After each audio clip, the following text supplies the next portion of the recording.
मैं अपने childhood trauma से बाहर निकल ही नहीं पा रही हूँ। मुझे लगता है मुझे पीटीएसडी है, क्योंकि वो ट्रॉमास मुझे मेरे नींद में नाइटमेयर्स के रूप में आते हैं। मुझे ऐसा भी लगता है मुझे ओसीडी है, क्योंकि मुझे बार बार हाथ धोने का मन करता है। अपने परफेक्शनिस्ट नेचर की वजह से मैं कोई भी काम टाइम पे नहीं कर पाता हूँ। अगर आपको भी ये सब सिम्टम्स हैं तो आज हम बात करेंगे दो डिसऑर्डर्स की, ओसीडी और PTSD mental disorders. My name is Anmol. I'm a mental health practitioner, counselor, psychologist, career coach, life coach, and life skills trainer. I'm here to share my insights and learnings with you to tackle life challenges and attain your highest potential. Let's create balance in your life.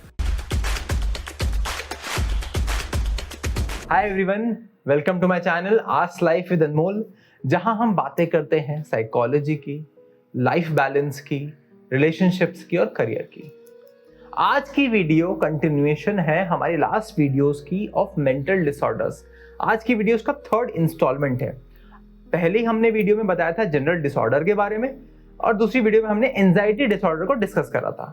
अगर आपने वो नहीं देखी, please उसको जाकर देखिए, और उसका लिंक हम डिस्क्रिप्शन बॉक्स में दे देंगे। आज की वीडियो में हम डिस्कस करेंगे दो मेंटल डिसऑर्डर्स। पहला है PTSD, post traumatic stress disorder, और दूसरा है ओसीडी, ऑब्सेसिव कंपल्सिव डिसऑर्डर। इन दोनों के बारे में आपने लगभग हर जगह सुना ही होगा, पर आज हम इनको डिटेल में समझेंगे कि इनके क्या सिम्टम्स होते हैं, कब आप जाने कि आपको पीटीएसडी हुआ है या ओसीडी हुआ है। दूसरा, मैं आपको कुछ केस स्टडीज दूंगा रियल सिनारियोस की इन दोनों डिसऑर्डर्स की।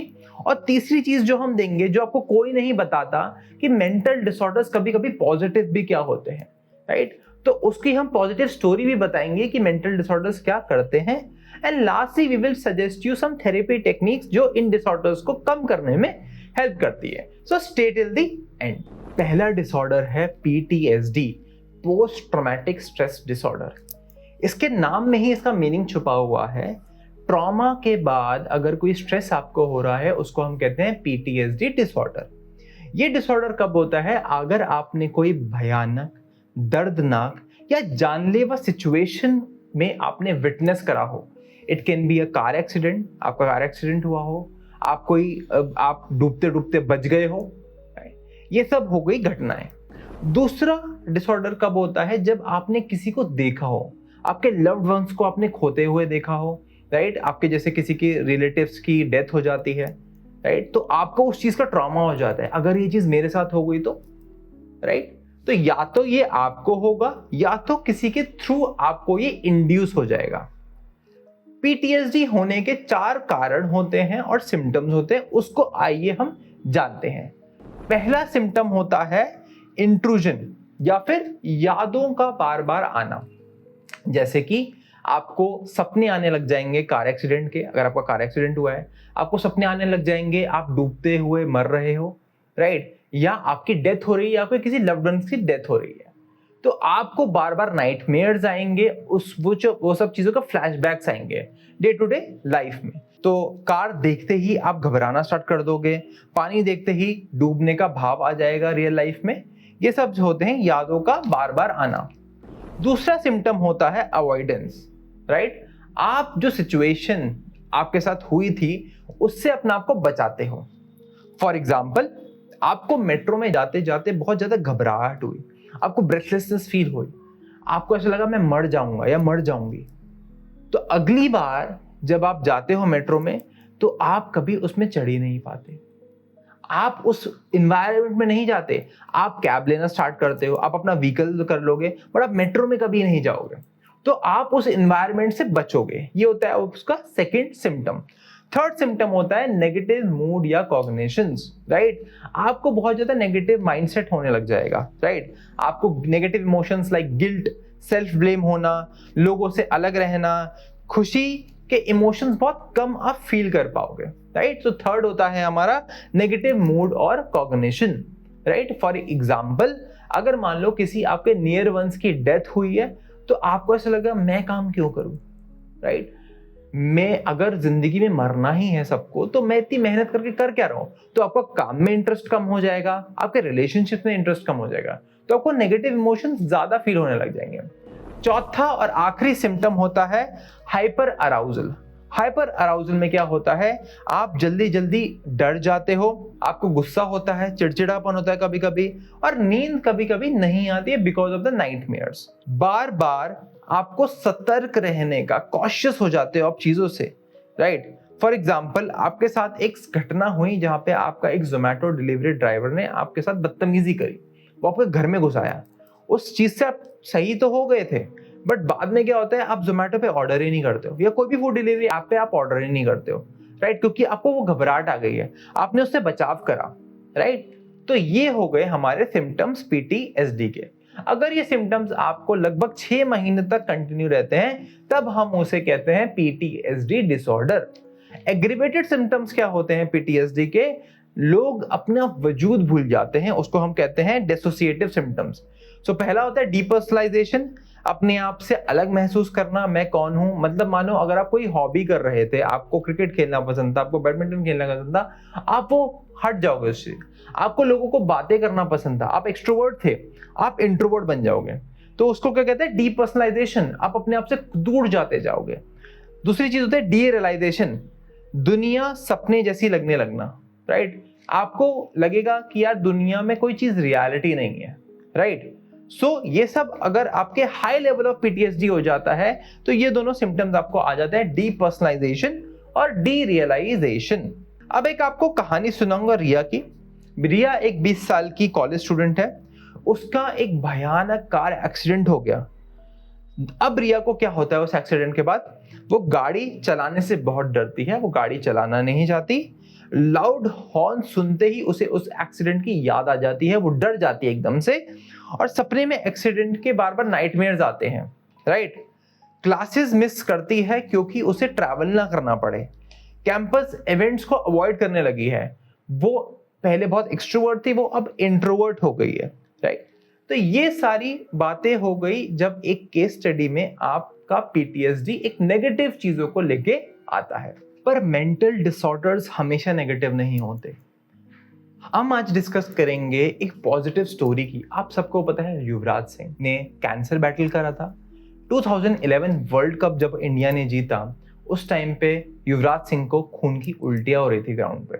आप सबको वो स्टोरी पता होगी, बट ये स्टोरी कोई नहीं बताता कि उन्हें पीटीएसडी भी हुआ था, राइट। उन्होंने बताया अपने इंटरव्यूज में कि उनको इंसोम्निया, फ्लैशबैक्स, एंजाइटी अटैक्स और इमोशनल विड्रॉल होता था। उनको सपने में आता था कि उनका कैंसर वापस आ जाएगा, क्या मैं क्रिकेट में कभी वापस जा भी पाऊंगा या नहीं जा पाऊंगा, right. Yuvraj openly talked about emotional journey कि हमारे को सबको मेंटल डिसऑर्डर्स हो सकते हैं, युवराज सिंह ने खुद कहा। और वो खुद उन्होंने थेरेपी ली, मेडिटेशन लिया एंड सेल्फ रिफ्लेक्शन करा।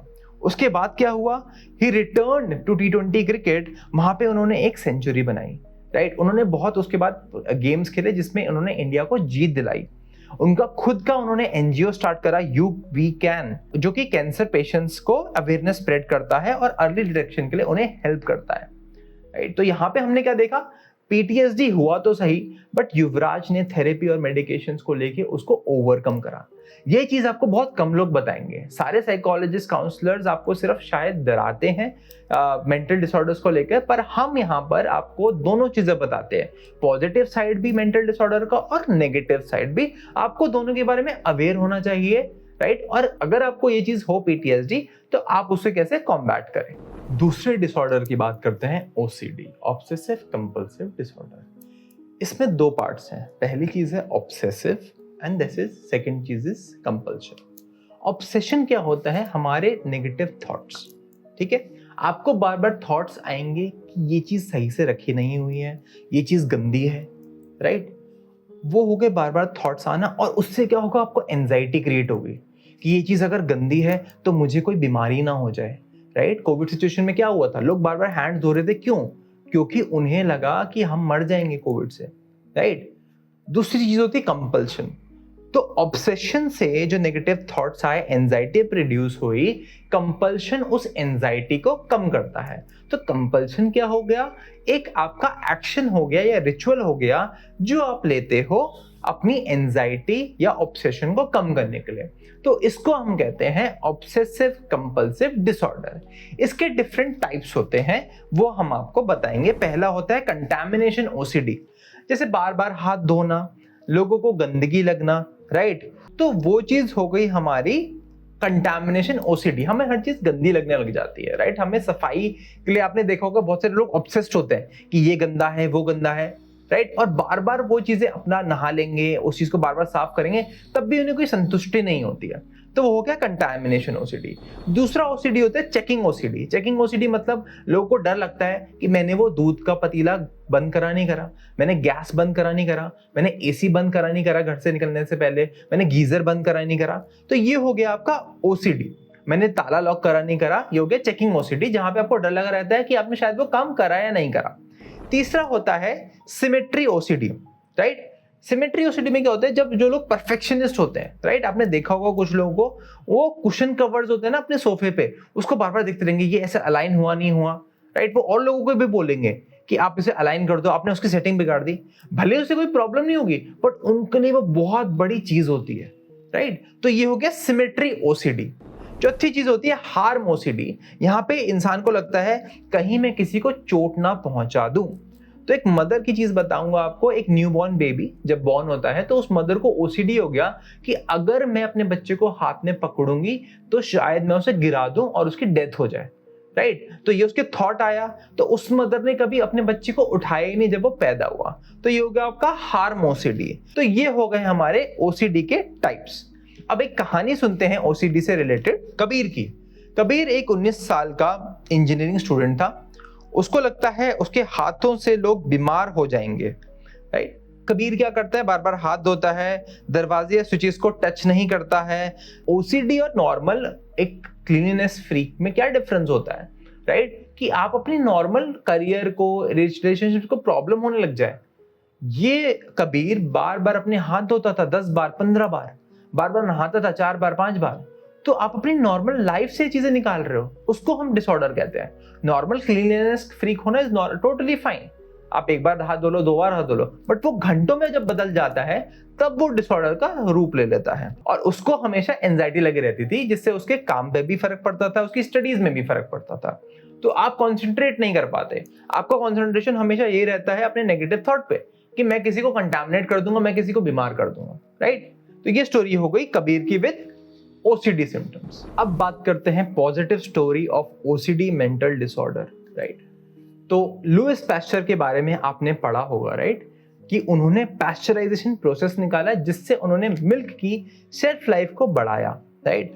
उन्होंने क्या करा? उन्होंने अपने एलिमिनेट करे डिस्ट्रक्टिव माइक्रो ऑर्गेनिजम्स को एंड लिमिट करा fermentation of milk, beer and other liquids, right? उन्होंने इन्वेंट करा था अपनी वैक्सीन्स को अगेंस्ट माइक्रो ऑर्गेनिजम्स में, राइट? एंड सेकेंडली उनको ओसीडी क्या था? उनको लोगों से हाथ शेक करने में प्रॉब्लम थी। वो लोगों से हाथ शेक नहीं करते थे, right? He was never into this hand shaking concept. And secondly जब भी वो डाइन इन करने जाते थे रेस्टोरेंट्स में कई बार, वो विगरसली 2-3 बार अपना जो प्लेट्स या क्रॉकरीज होती थी उनको साफ करते थे टिश्यूज से, राइट? तो ये दोनों चीजें उन्हें थी, बट ये ओसीडी की वजह से, राइट, उनको लगता था हर जगह जर्म्स हैं।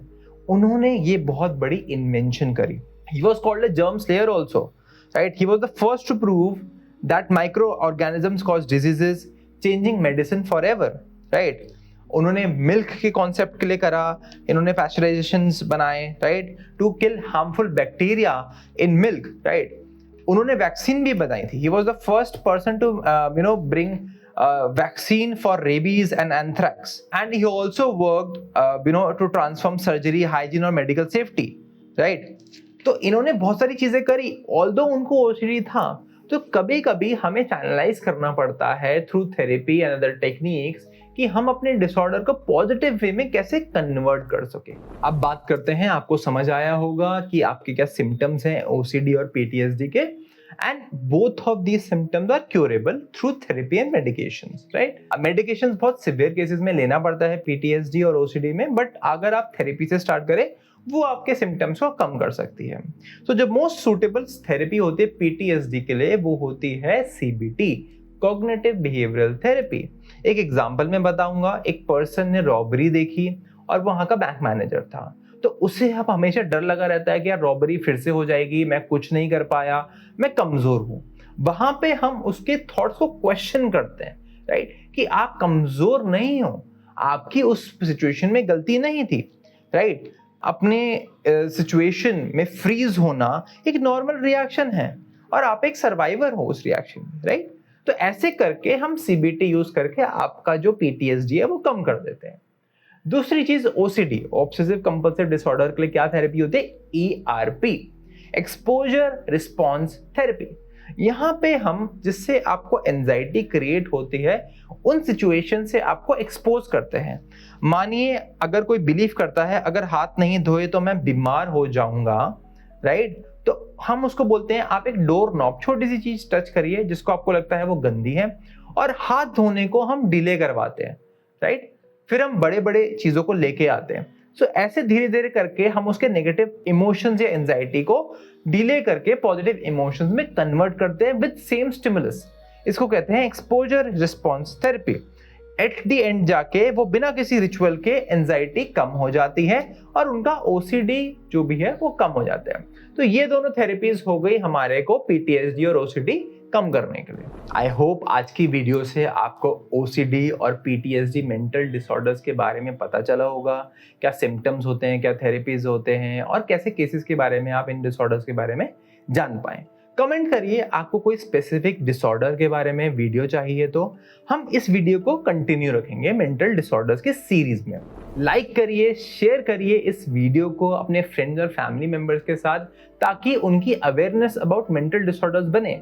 जैसे हमने डिस्कस करा, मेंटल डिसऑर्डर्स सिर्फ नेगेटिव नहीं होते, उनका एक पॉजिटिव पार्ट भी होता है, राइट। सब्सक्राइब करिए मेरे चैनल को ask life with Anmol to create balance in your life और ग्रो करते रहिए।